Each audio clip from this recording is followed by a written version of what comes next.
Everything is fair in love and war.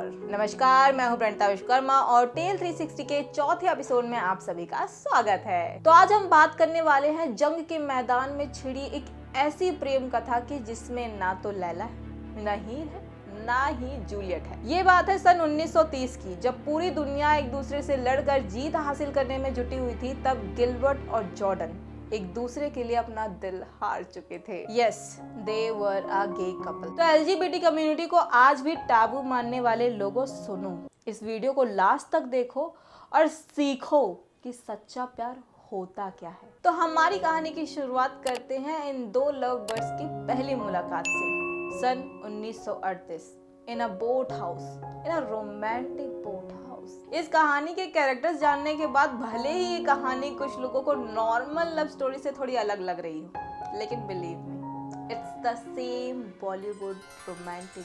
प्यार हुआ, इकरार हुआ है, प्यार से फिर क्यों डरता है दिल। हर बॉलीवुड रोमांटिक एपिक ड्रामा की तरह इस कहानी में Gilbert was playing the role of नखरीला rich boy and Jordan was that simple middle lower class innocent person. ए बांडिया, मुझे नहीं पता था मैं इतना खूबसूरत लगता हूँ। क्या बोलती है तू? उस टाइम पे दुनिया के साथ साथ गे कपल्स की भी हालत खराब थी और ये बात जॉर्डन और गिलबर्ट को अच्छी तरीके से पता थी कि उनका प्यार अगर जग जाहिर हो गया तो उसकी सजा भी वही होगी जो उस टाइम पे वॉर में हिस्सा लेने वाले हर दूसरे सैनिक की होती थी। क्या?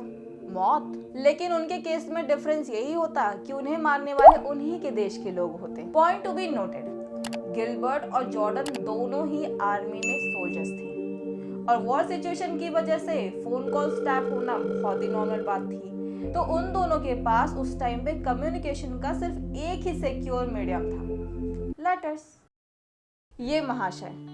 इन महाशय ने ही इन दोनों के बीच एक्सचेंज हुए लेटर्स को कलेक्ट किया और इनकी लव स्टोरी दुनिया के सामने लेकर आए। और इन लेटर के कलेक्शन में मार्क ने हजारों डॉलर खर्च कर दिए and he was able to collect approximately 600 letters. अपने रिलेशनशिप को सीक्रेट बनाए रखने के लिए दोनों गिलबर्ट एंड जॉर्डन सिर्फ सिग्नेचर में जी लेटर का यूज करते थे, which makes Mark confused कि they were straight couple और a gay couple। दोनों के बीच एक्सचेंज हुए लेटर से ये पता चला कि गिलबर्ट और जॉर्डन की माँ को ये पता था कि they were gay।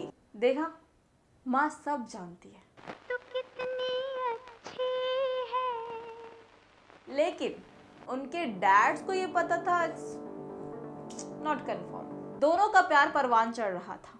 दोनों अपनी ड्यूटी के साथ साथ अपनी मोहब्बत को भी शिद्दत से निभा रहे थे।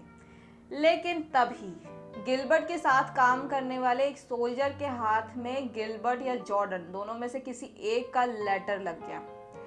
लेकिन क्लेवर प्लेड, सिर्फ सिग्नेचर में जी लिखा होने की वजह से गिलबर्ट ने उसे ये बताया कि वो लेटर उसकी गर्लफ्रेंड ने उसे भेजा है। लेकिन इस इंसिडेंट के बाद गिलबर्ट की हालत खराब हो गई थी डर से। ये गान फट गया। उसने जॉर्डन को लेटर में लिखकर ये बोला कि उनके बीच जो भी लेटर एक्सचेंज हुए हैं उसे जला दे या उनका नामो निशान खत्म कर दे। गिलबर्ट और जॉर्डन लेटर्स में वही बातें करते जो आज करके हर निब्बा निब्बी करते हैं। बाबू अगर हम साथ में होते तो ऐसा करते, बाबू अगर हम साथ में होते तो वैसा करते। इन शॉर्ट, अपने फ्यूचर में साथ में समय बिताने की प्लानिंग करते। लेकिन बीइंग अ सोल्जर उन दोनों की ये प्लानिंग कभी सक्सेसफुल नहीं हो पाई। देखो, एक चीज तो तब के रिलेशनशिप में भी नहीं थी और आजकल के मॉडर्न कपल्स की रिलेशनशिप में भी नहीं है। Guess what? लॉयल्टी। उनके बीच एक्सचेंज हुए लेटर से ये पता चलता है कि Gilbert had 2 extra affairs with 2 different men while he was in relationship with Jordan। लेकिन गिलबर्ट और जॉर्डन के रिलेशनशिप में 2 ऐसी इंपॉर्टेंट चीजें थी जो आजकल के मॉडर्न कपल के रिलेशनशिप में नहीं होती है, अंडरस्टैंडिंग एंड ऑनेस्टी। गिलबर्ट ने अपने लेटर्स में लिख के जॉर्डन को ये बताया that he had extra affairs. क्या लगा? ये सब अफेयर्स की बातें जानने के बाद जॉर्डन ने क्या किया होगा? अब उस टाइम पे सोशल मीडिया तो था नहीं और ना ही अरिजीत सिंह के गाने। ना शर्म ना लिहाज। तो इन शॉर्ट शॉर्ट में ये बताना चाहती हूँ कि जॉर्डन के पास रोना करने का कोई प्लेटफॉर्म था ही नहीं। So instead of fighting and doing रोना, जॉर्डन रिप्लाइड कि मुझे पता है, why did they fail in love with you, so did I.